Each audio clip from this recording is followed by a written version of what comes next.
Bem, amigos, bom dia, como estão vocês, tudo bem? Eu sou Roque Paulo Santos, analista aqui do Entrando em Ação. Você já sabe que aqui todos os dias, de segunda a sexta-feira, nós temos esse nosso call de abertura e a gente começa sempre com as principais informações do mercado para que você tenha aí um excelente dia de negócios. Hoje, terça-feira, dia 21 de novembro, né, pós-feriado aí em grande parte do país, em celebração à questão do Dia da Consciência Negra. Mas tivemos o mercado ontem, né, apesar do feriado em São Paulo, principalmente, tivemos o mercado ontem e tivemos dados bastante significativos e confesso que me vejo até um tanto quanto surpreso com alguns desses números, mas antes da gente entrar logo aqui no que nos interessa, eu vou pedir a você mais uma vez que deixe o seu like no nosso vídeo, né? Para a gente é extremamente importante, porque é a maneira que o YouTube entende que esse conteúdo é relevante e vai recomendar esse vídeo para um número maior de pessoas também. Além disso, se você quiser nos ajudar aqui com o engajamento, deixa aí um comentário, né? Um agradecimento, uma pergunta, uma dúvida, pede um abraço, enfim, deixa um comentário, que é extremamente importante também, nos ajuda a engajar. Compartilhe esse vídeo com o maior número de pessoas nas suas listas de amigos, de família, grupo do trabalho, enfim, compartilhe com todo mundo. Se não é inscrito no canal, se inscreve, ative as notificações e você vai ser o primeiro a saber assim que subir um vídeo novo. Como eu disse, de segunda a sexta-feira tem vídeo logo cedinho por aqui, tá certo? Mas vamos lá. Ontem já tínhamos visto, a tendência é que seja uma semana um tanto quanto estranha, vamos assim dizer, para o mercado. Afinal de contas, nós tínhamos feriado aqui no Brasil, o centro financeiro do país, São Paulo, em feriado, mas com bolsa aberta. Por outro lado, nós vamos ter feriado de ação de graça na quinta-feira nos Estados Unidos. Na sexta-feira o mercado ele só funciona meio pregão, então uma semana curta também com a agenda bastante esvaziada. E aí o que aconteceu lá em Wall Street ontem, com essa agenda esvaziada, sem ninguém falando absolutamente nada, nenhuma divulgação, sem notícia, o mercado teve que encontrar em si mesmo o apetite ao risco e ele foi às compras, né? Aproveitou o dia de ontem e os índices deram uma disparada, uma puxada muito boa. Como eu disse, a gente não teve nenhum argumento, nenhum fato novo. A única coisa que trouxe algum alento para o mercado encontrar e se basear, né, se lastrear em relação a essas forças foi um título, um leilão dos títulos de 20 anos lá nos Estados Unidos. Teve uma demanda muito boa, acima até da média, acima do esperado.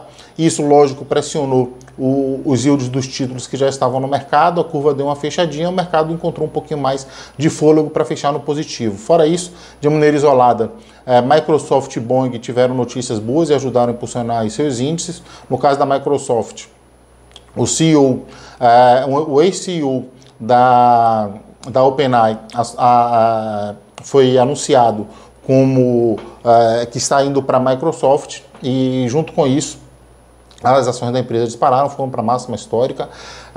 Além dessa questão, mais de 500 funcionários da OpenAI divulgaram um documento dizendo que se o CEO não retornar, eles vão para a Microsoft também, e isso, lógico, derrubou as ações da empresa. A Boeing ela teve uma mudança de recomendação pelo Deutsche Bank, que mudou de manutenção para compra, e isso também impulsionou as ações da empresa. No fim do dia, Dow Jones fechou em alta de 0,58, S&P fechou em alta de 0,74 e o Nasdaq fechou em alta de 1,13. Lembrando que as atenções hoje estão todas voltadas para a divulgação da ata do FONC, apesar de ser um prato requentado, vamos assim dizer, porque a gente já sabe o que foi que aconteceu na reunião de maneira geral, o mais importante, mas o mercado ele vai olhar de lupa ali cada linha dessa ata para tentar encontrar algum indício de que, de fato, o ciclo de alta encerrou e que já tem ali uma previsão de quando começam esses cortes. Aqui no Brasil nós tivemos divulgação do Boletim Focus ontem, como já tinha previsto, aí depois de dados de inflação e de IBC-BR, nós teríamos algumas mudanças, e tivemos algumas mudanças importantes sim.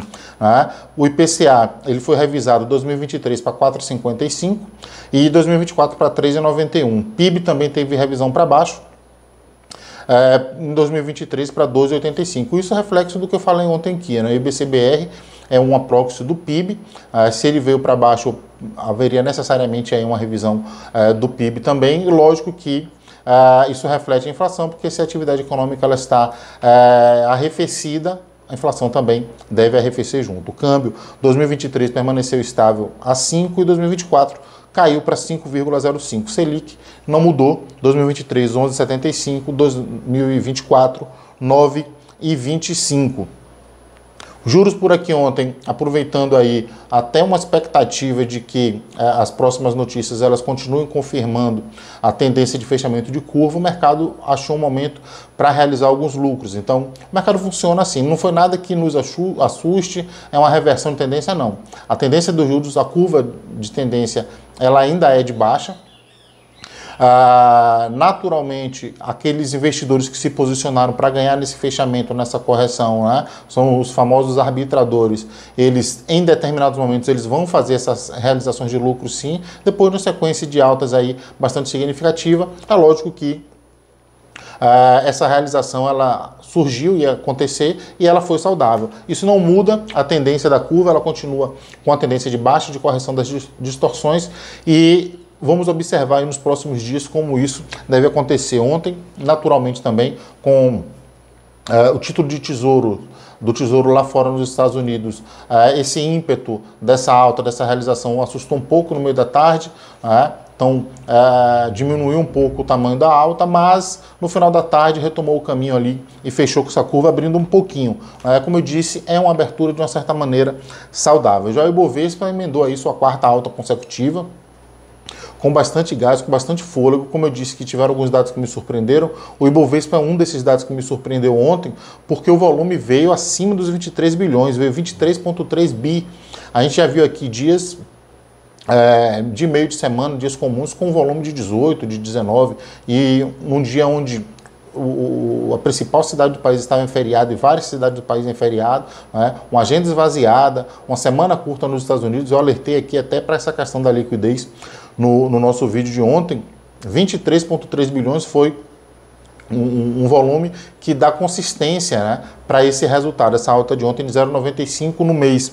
O Ibovespa já acumula 11,32 de alta, no ano 14,78, caminhando aí para chegar no recorde aí desde novembro de 2020, que dá, não seria um recorde, né? Mas a última máxima nesse patamar, 15 com alguma coisa em novembro de 2020, em meio ali o processo de recuperação do pior momento da pandemia. A gente recorda aí que houve essa puxada. Quem fez isso com o mercado ontem, né? Minério de ferro, que a gente falou também que tinha fechado em alta, e petróleo que puxou também. Vale deu uma puxada bastante importante, contribuiu muito para essa alta de 0,95 do Ibovespa ontem.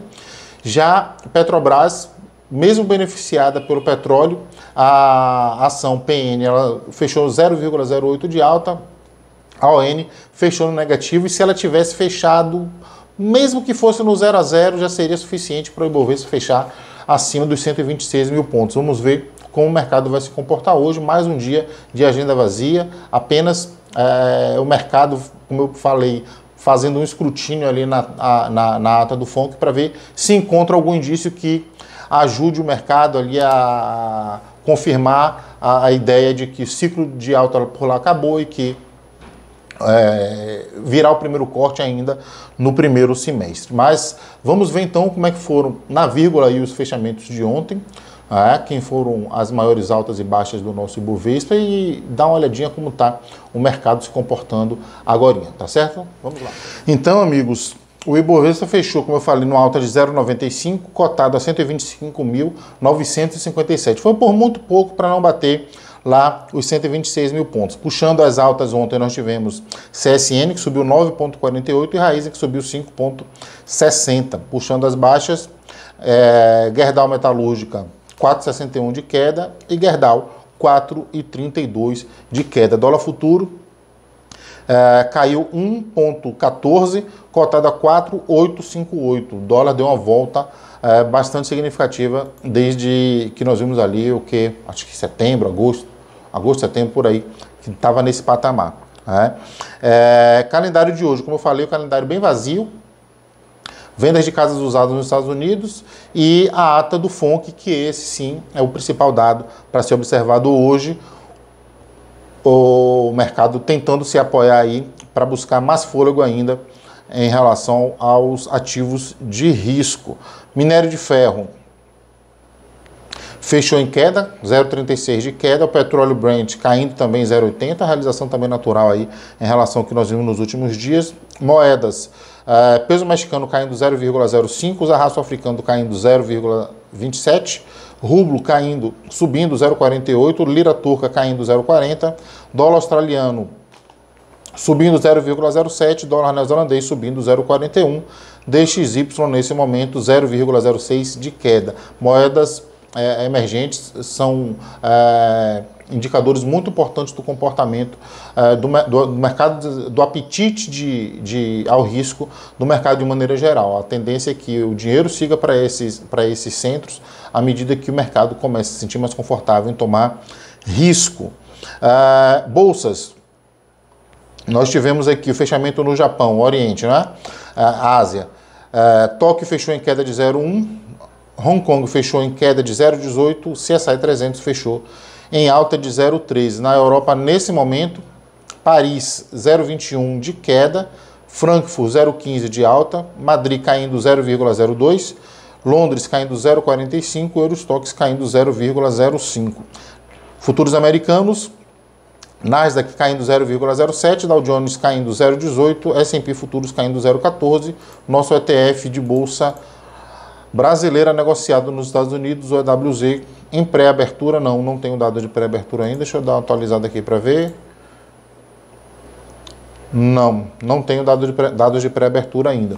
Mas vamos ver, mercado aparentemente bastante avesso ao risco hoje, petróleo e minério de ferro caindo os principais commodities do planeta. Vamos ver como se comporta. Então, de repente, a gente pode ter um espaço aí para uma realização suave aí do nosso Ibovespa e retomar o fôlego aí, quem sabe, rumo a 130 mil pontos até o final do mês. Mas por hoje é isso. Desejo a todos vocês uma excelente terça-feira, um grande dia de negócio, um abraço a todos e, como eu digo sempre, é hora de entrar em ação.